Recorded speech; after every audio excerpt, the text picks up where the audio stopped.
Okay, a couple of years down the road, I gotta be honest, things are not looking good. Hmm. It all started, when you lost your job. Oh, wow.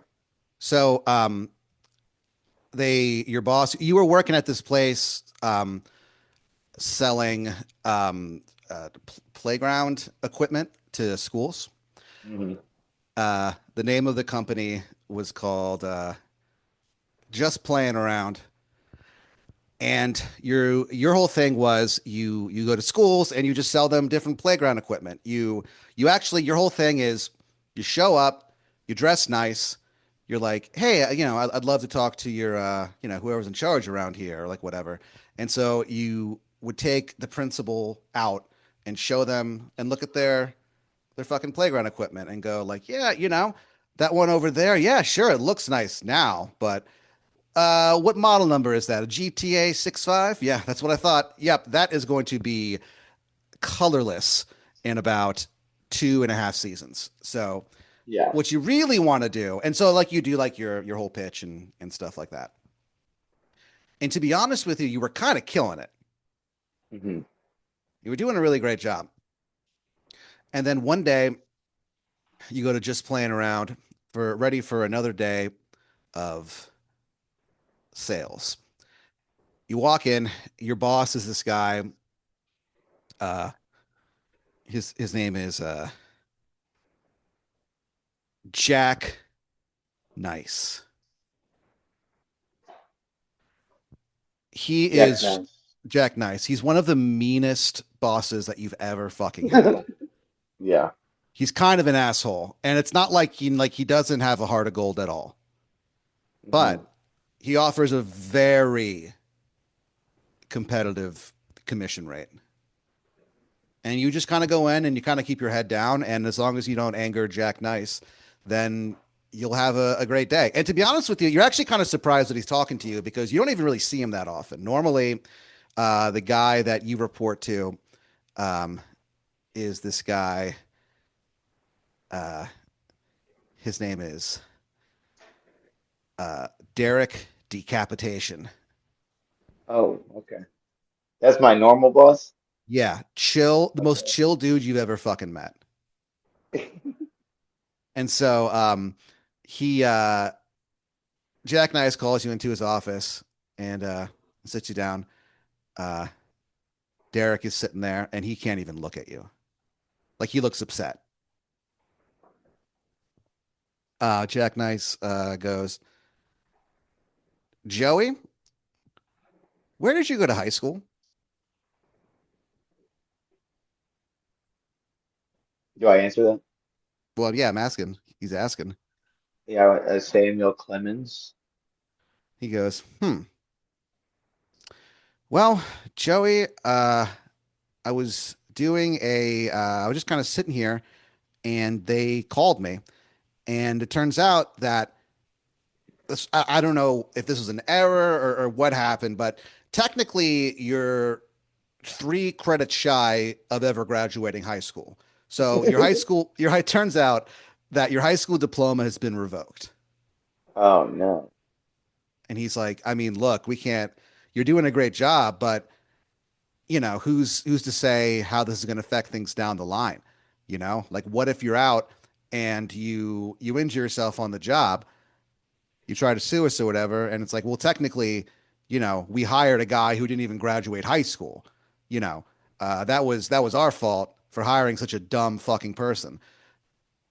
So we'll be held liable amongst all other kind of ethical concerns. So I'm Mhm. sorry, Joey, but we got to let you go effective immediately.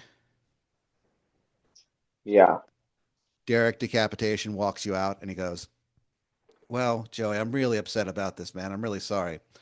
Um, he's like, but you know, now that I'm not your direct superior, this means that we can actually finally hang out outside of work, grab a beer or something. Yeah. And you go, Yeah. you know what, Derek? I would like that. And he's Yeah. like, yeah, we can go to Go to like Applebee's. I know somebody over there. Okay. And so he's like, all right, see you later. He walks you out to your car, like to say goodbye. He turns and walks back to just playing around, and he's like immediately run over by a milk truck. So you're like, whoa. And you go, that's gotta hurt. You get in your car and you drive home. So you're like, fuck, I'm out of work. And That's my gotta only, hurt. And then I get in my car and drive home. I don't fill out a report or nothing, dude. I'm just out of there. I mean, he's clearly dead. I mean, he's like in several pieces on the, Yeah. the Did they asphalt or whatever. stop or did they just keep driving? They kept, they stopped for a second and then just fucking, And then I went home. and you went home. Yeah. You stop at a 7-Eleven on the way home and you get an ice cold container of milk. Kind of puts you in the mood for, you're kind of in the mood for some milk. So, For my oatmeal or for my oatmeal. so you go home and at first you're like, all right, I'm out of a job, but this means I can finally devote all my time to stand up. You've always done stand up while having a job, but now you're like, you feel like weirdly, like re-energized.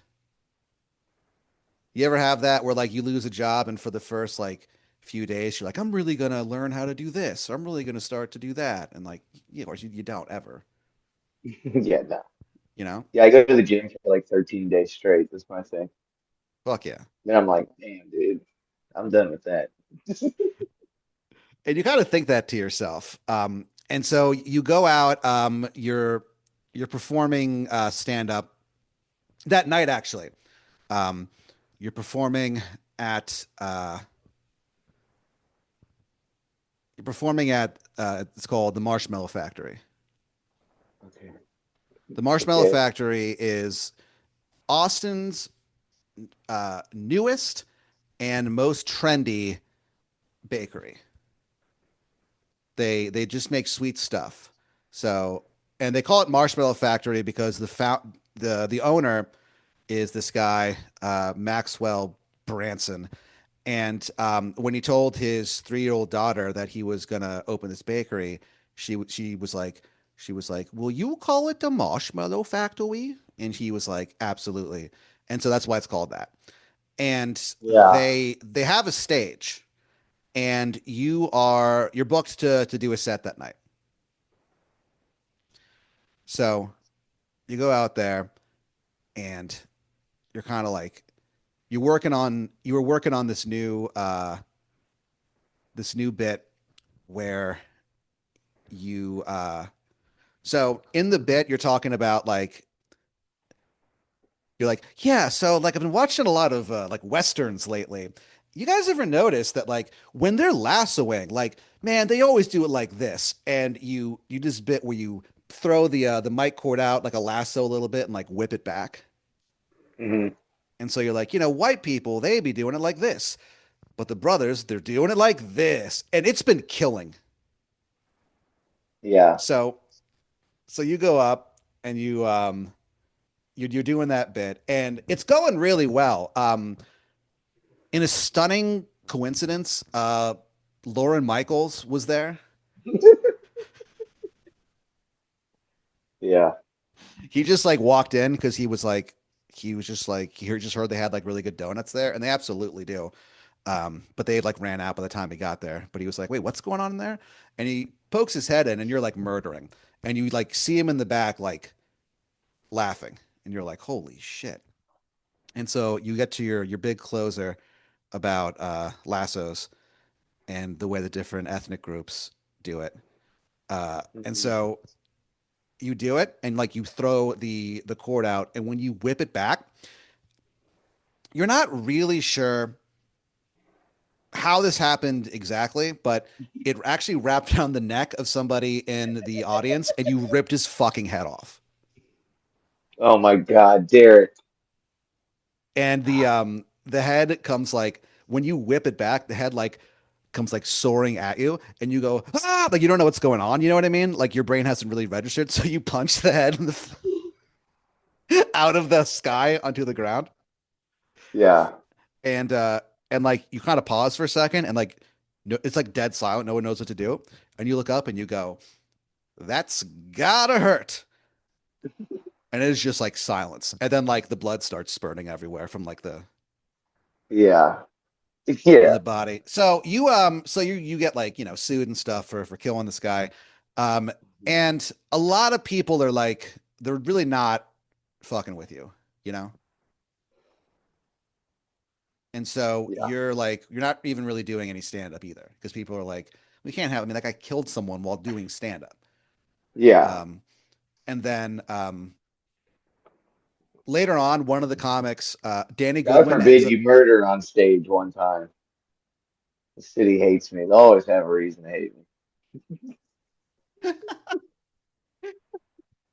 um so you stop doing stand up. Danny Goodwin actually ends up stealing the bit from you and he gets on Saturday Night Live because of it. No. So things are really not working out too well for you, man. You're not even living in Austin anymore. You're living in this place called Blorp. Blorp? What is B that? L The break room of a fucking meow wolf? What is that? Blorp. So Blorp is a city, or it's a town, I guess. Well, it's smaller than a city, bigger than a town. That's its motto. But Blorp is designed for people whose lives have fallen apart. It is really cheap to live there. There are so many divorced dads Yeah. who live in Blorp. Um, Yeah. it's really cheap. No one talks to you. You know, all Nobody the talks to each other on I the. mean, yeah, I mean, like everyone just kind of keeps to themselves. But you're kind of glad Yeah. because you're feeling financially and almost mentally broken by this whole experience. Yeah. And so Blorp is so all of the houses are on the outskirts of town. They're all on the edge of town. And in the middle of town, they have like a grocery store. There's one bar, and you go there quite a bit. And it's not good service, but I mean they know what your order is, and it's never busy, and it's always Yeah. quiet. So you usually go to the it's called to Blorp's bar. Um, One day you're leaving the bar, Blorp's bar, and you see a guy like walking kind of towards you on the sidewalk, and you just sort of like nod at him, and he like crosses the street and like keeps walking. So you're like, all right. Um, you go into the nearby drugstore. What's your like soft drink of choice? Ooh. I mean, I love if I could find a Coke Zero vanilla, then yeah. I mean, if I saw one of them walking around with arms and legs, I'd fight it in the fucking neck, dude. That's my shit. But yeah, sometimes you got to go like a Jack in the Box or so. I find myself looking for freestyle machines. Fuck yeah. So there are no freestyle machines in Blorp. However, when you walk into Blorp's drugstore, it's called everything in town is just called Blorp's whatever. Hmm. So you walk into Blorp's drugstore and you walk to the back where the sodas are, and there is one single remaining. What did you say? Did you say Diet Coke vanilla? Coke Zero vanilla. Coke Zero vanilla. There is a Diet Coke vanilla there too, but like you saw that like someone has already opened it and drank half of What? it and put it back. So you're like, Dude, fuck that Blurp anyway. sounds like hell, dude. Yeah, it's not the best. I mean, it's definitely like, the everything is gray, You stay up What's really the late. suicide rate? 100? Um the Blorp doesn't release that. Like so Yeah, like you have a feeling that like you feel like there's a reason everything is cheap here. yeah.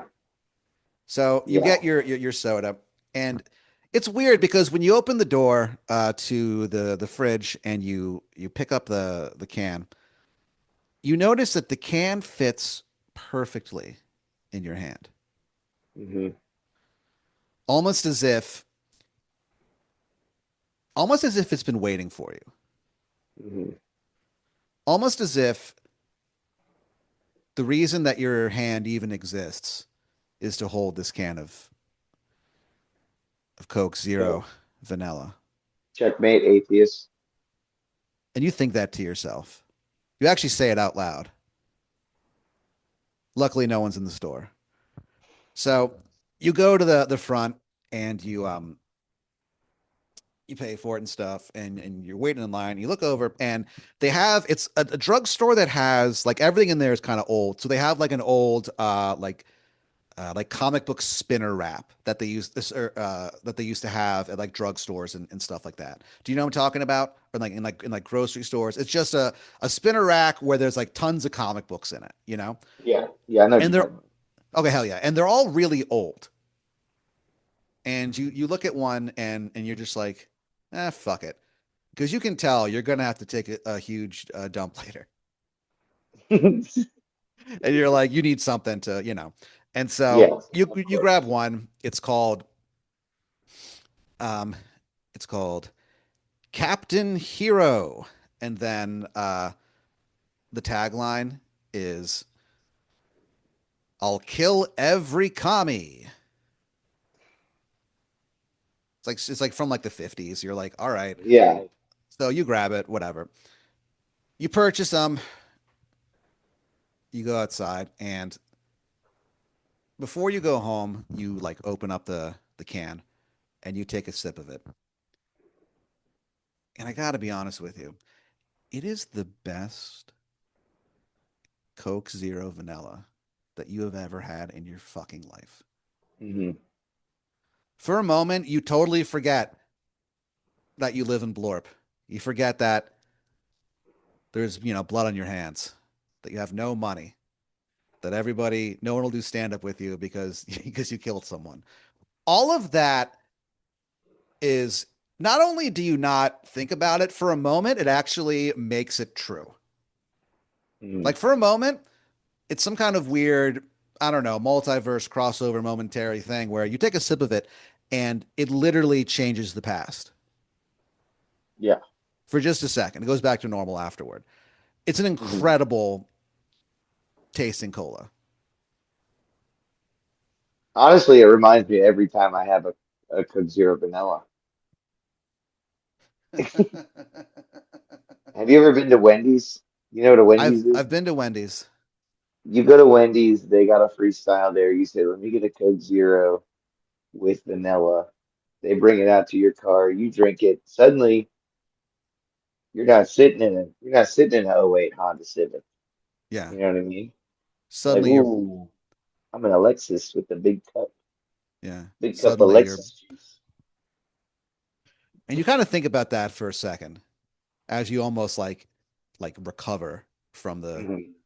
from the soda experience, and you kind Of of like course. have a quick little shiver run down your spine. Hmm.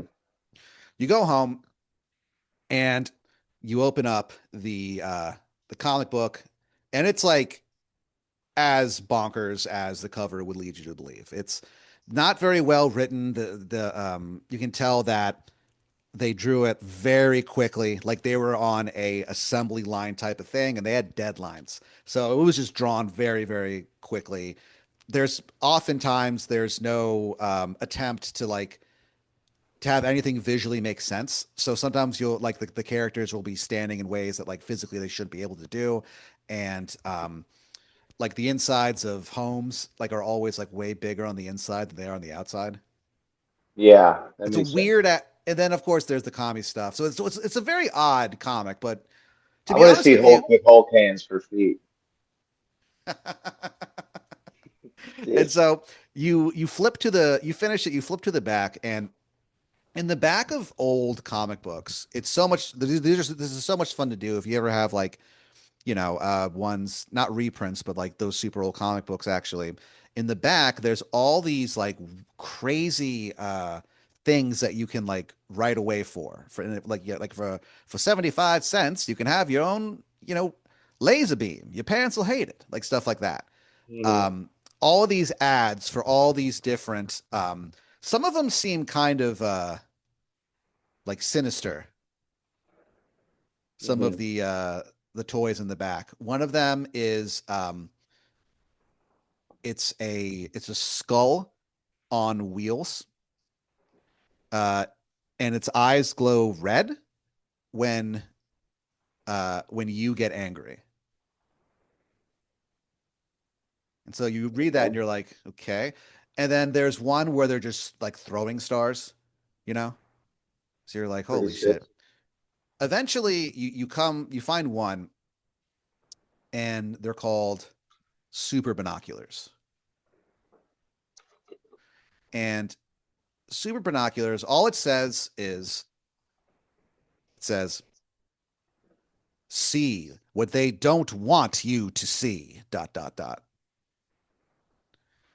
And you look down at it, and there's something about this that kind of calls out to you. And you go, you know what? Maybe I'm being silly, but fuck it. I'm going to write away for this. And so you sit down, you fill out you cut out the little order form in the back of this comic book, and it says you address it to Lanalax Toys, 666 Death Street. And so you enclose 25 cents for super binoculars. And you're like, fuck it. I got a quarter, I got a quarter laying around. Hmm. You plop it in. As you put the quarter in, for a second, it's like you can the George Washington on it or whatever, like looks up at you and like mouths the words no, but like, it goes into the envelope and you go, Hmm. whatever. Too late now. Yeah. And you send it out. And you're like, yeah, this is kind of silly, but like whatever. The next day rolls around. Suddenly it's like 7 at night. You just like don't remember what you did that day. It's one of those days. There's a lot of Hmm. days like that in Blorp. Yeah, good.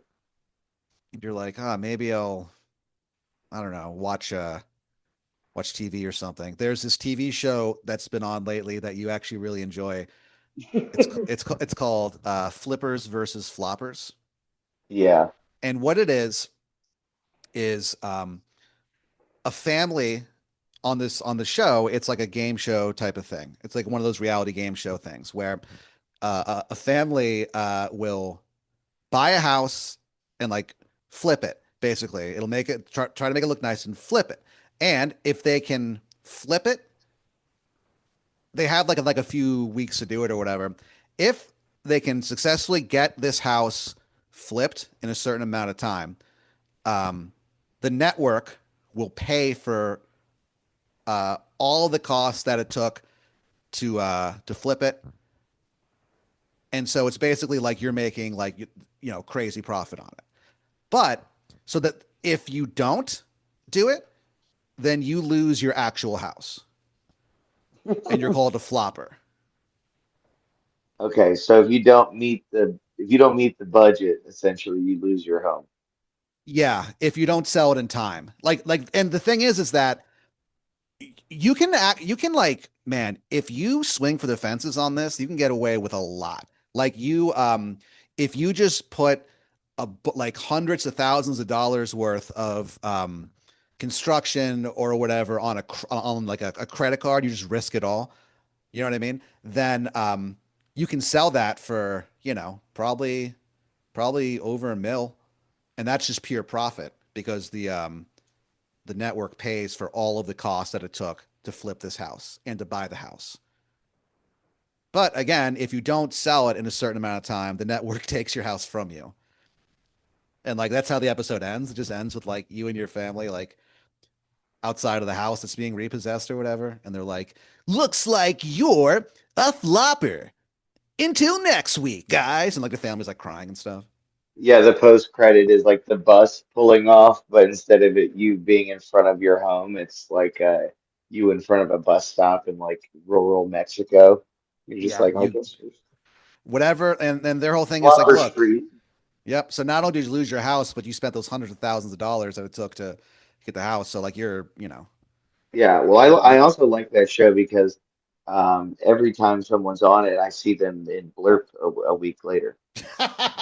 yeah, there have been some dudes who end up getting a divorce after this because their wives are like, "What the fuck did you make us do that?" And yeah, so there are a few people, and like you recognize them. You sometimes see them like in Blorp's grocery store, and like you always look at them and you always just like suppress a giggle. Yeah, well, yeah, you can't laugh in their face. You don't laugh in blurb. So you're so you're watching Flippers versus Floppers, and there's a knock on the front door, and you hear a voice Yeah, go, "Night mail." And you go, "What the heck?" And you you walk over and you open the door, and there's a package on your front stoop, yeah, and it's in like the return address says Lanalax Toys. Do you open it? yeah. I'm gonna open anything that gets delivered by night mail. I Yeah, mean, that's night mail. It's yeah. I'm mail, but open. at night. Yeah, I'm So open. What a market. so you We open it use up. their cars when they're not using them. So you open it up, and there is a like just what it looks like a cheap plastic set of binoculars. Yeah, And you're like, man, this got here fast. And you're like, holy shit, I can't believe this worked. This ad was like from the 1950s. Like that yeah. was, 70 years ago. So you just kind of wonder like how that works. And so you pick it up and you're like, I wonder what the What color hell. is it? It is a deep green that reminds you of a German forest in a fairy tale. Okay. So you pick it up and you're like, let's see how this thing works or whatever. And you put it to your eyes and you look out the window. And you look through it, and it's weird because you're looking out at Blorp, right? But when you look at it through the binoculars, what you're looking at is Blorp like 50 years ago, and it's in black and white. Okay. And you go, huh? And then you go and you look out, and everything's back to normal. You look through it again. 50 years ago, it's like desolate. There's a bunch of, oh no, it's not desolate. There's actually like a fuck ton of trees and like a bunch of beautiful rivers and like there's like deer frolicking in the sky. You see a hawk with murder on its mind. You kind of go like, "What the heck?" Then you take the binoculars, super binoculars, you turn them around, you look through like the other way, and now you're seeing across like space. Like you look through it, and you're looking out at the like you have like a perfect view of like the rings of Saturn,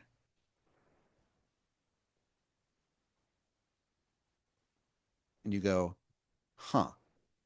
And that night, you kind of like train yourself with the super binoculars. You learn that they can see across space and time. And if you concentrate, you can actually kind of control it and see specific things in specific like places. What would be the first thing that you'd want to look at? Like you can see anything. Man, if I'm being honest, the first thing I'm gonna do is I'm gonna get my money up and I'm gonna place some bets on some Yeah. games. I'm gonna figure out how games are ending Yeah. and get some quick money and then is it the same question now that I'm rich? Yeah. So basically, so you realize like, okay, I can if you Yeah. concentrate hard enough, you can see into the future. And so you look up a whole fuck ton of long shots that end up winning. Hmm. and you begin to discreetly place your bets. Hmm. About 6 months later, you've got $20 million. Yeah. You have left Blorp in the review mirror a long time ago. Nice. Now you're living in this like high rise apartment. Yeah. You actually have the penthouse.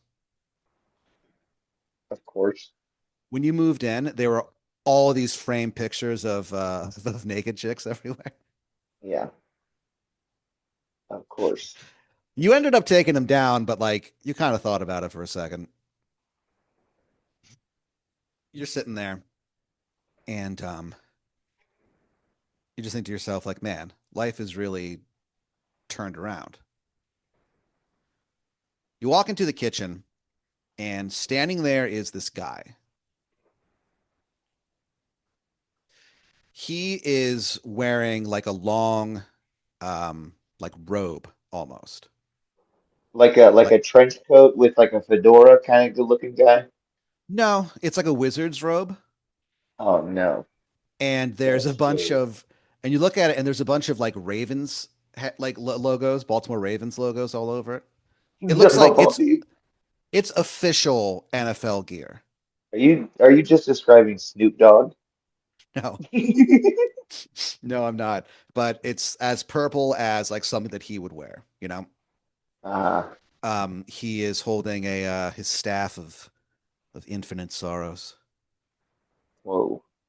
It says that on there. You just instinctively know that's what it is. Oh fuck. That's not good. And This guy's giving off this a guy like looks rancid at vibe. this guy looks at you. He's when he opens his mouth to speak, you notice that you really can't help but notice that this guy has the worst Baltimore accent that you have ever heard in your fucking life. It is a Maryland accent that would kill lesser men. Hmm. He goes, he goes, "Hey, what's up there, Joey? I'm the Wizard of Baltimore, hun." He sticks out his hand. Do you shake his hand? And where are we again? We're in my kitchen. You're in your kitchen, yeah, at night. I put my hand out, but I do a dab. Okay. He um he dabs you back, and when your like knuckles touch, for just a second, you feel like completely calm. And it's almost like you have the faint taste of crab cakes on your tongue. Yeah, dude. The Wizard of Baltimore goes on to tell you that basically he's like, Joey, you're probably wondering what I'm doing here, hun. Well, look, I know that you got, again, this guy's accent would like peel paint off of a fucking wall. It is not, Yeah. it is just trash water. He goes, he goes, all right, so I know you got that the super binoculars, but look, I really can't get into it, hun, but I'm in a little bit of a pickle and I could really use them. Can I borrow them? He takes out a can of National Bohemian beer and like cracks it open and just chugs it. He goes, I love my natty bow, Joey. You want one? He rummages into his like robe. Yeah. He hands you the beer. No. No, I don't want it. You put it down. He goes, so what do you say? Uh, maybe if you let me borrow it, I'll owe you a favor, hun. What do you Mm. say? No, I can't do it. I can't do it. Not Baltimore Wizard, dude. He goes, oh man. He goes, all right, well, what can I do to sweeten the pot? He goes, oh, I got an idea. And he like snaps his fingers, and suddenly there are like a bunch of like steamed crabs in front of you. And he goes, hungry? They're fresh from the ocean, hun. Yeah. I know. I tell him I'm allergic. He goes, allergic to crab? Ain't never heard of such a thing. So he just like gobbles them down himself. Yeah, yeah. In between his his chomping and slurping, he's like, "So what do you say? Will you let me borrow it?" He goes, "I'll owe you a favor. I know magic, hun. I Ask made him. the Ask him. crabs a peak." I want to ask him. I want to ask him what he defines a favor as, and to impress me in a way right now that does not involve crabs, so I can see his abilities. He nods and he goes, "All right, check this out, hun." And he does like a card trick where suddenly like he goes, "Think of a card," and you go in your head, you go, "The Ace of Spades," and he pulls out of his fucking robe the Queen of Hearts, and he goes, "Is this your card, hun?"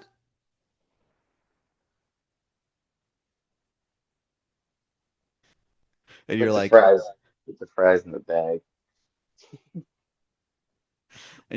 whatever. And then he goes, "Oh, I guess I messed that up." Then he kind of like he touches you in the belly button, and suddenly you don't like you kind of like uh regurgitate something, and you look down, and you like almost like throw up a little bit, and on the ground that you like the thing that you like forced out of your throat, it's the fucking Ace of Spades.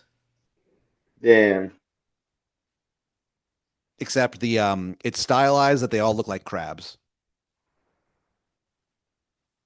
Yeah, but see, I feel like I gave him a riddle of don't impress me not using crabs. He went out of his way to use crabs on the card. And almost in a disrespectful manner So of I'm do gonna squeeze crabs into this. do you lend him the binoculars? I want to look into the binoculars and see if I get them back.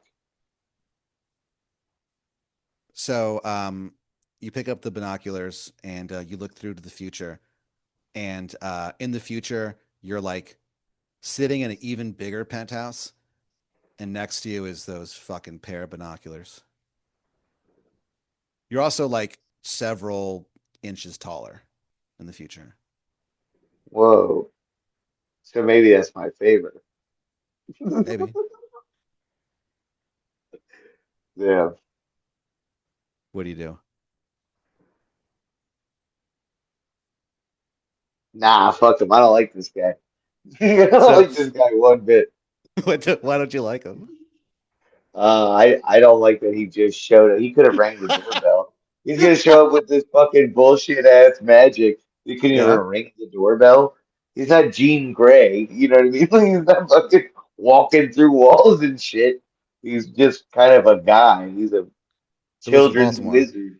Yeah. Yeah. And so you reject him, and "Oh, all right. Well, we'll talk later, Joe." And then he like leaves. He disappears in a puff of Old Bay seasoning. And I gotta sweep that up. Yeah. And you're like, What an "That was asshole. fucking I weird." fucking knew it. You go into you go into the next room to grab your broom. And when you walk back in, it's kind of weird because when you left the kitchen, everything felt fine. But when you came back in, you notice that it's like several degrees colder.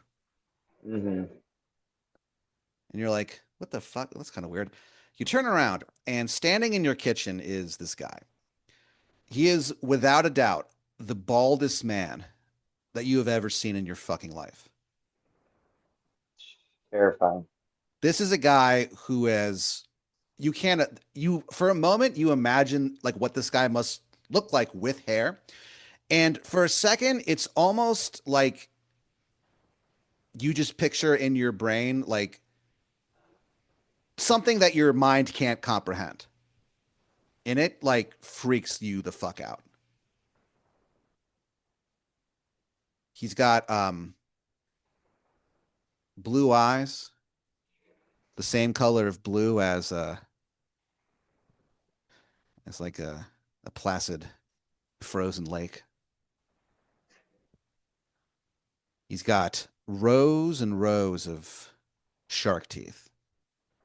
He smiles at you and you see him. It is not a nice smile. The suit that this guy is wearing is the sharpest suit you've ever seen in your life. You look at it and you're like, that is a suit sharp enough to cut an atom. You almost wonder how he could even like walk around with it on and not cause the fucking air around him to bleed. That's how sharp this fucking suit is. Okay. He goes, "Hello, Joey. My name is Ice Bones Jones, head of communication for the Lanalax Corporation. Where's the binoculars?"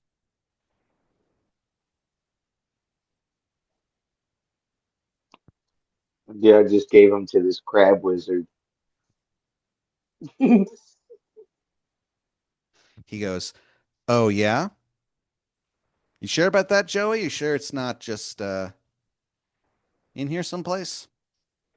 He smiles at you again, and you think to yourself, you would rather see the lights of an oncoming truck barreling down on you than ever see this fucker smile again. hmm What do you say? I go. He said he would give me a favor if I gave him if I let him borrow the binoculars. He'll be back any minute now with the binoculars. He goes, "Oh, okay." And he looks down at the table, and like the binoculars are just like sitting there.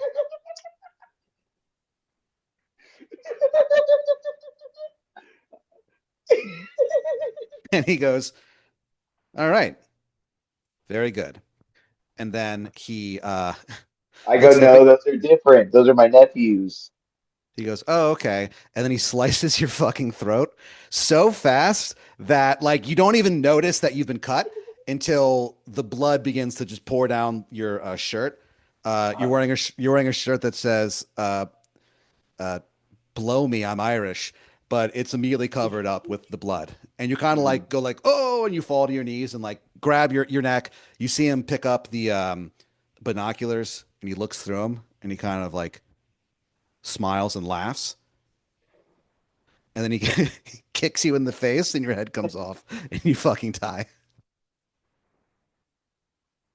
Damn, I'm not good at these. No, man, you've died.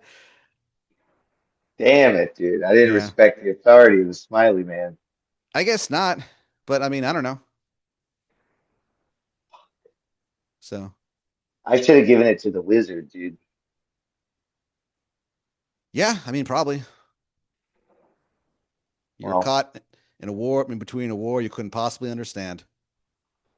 But you know see, what they say, them's the breaks. and that's the world that I'm really not that familiar with, if I'm being honest with you.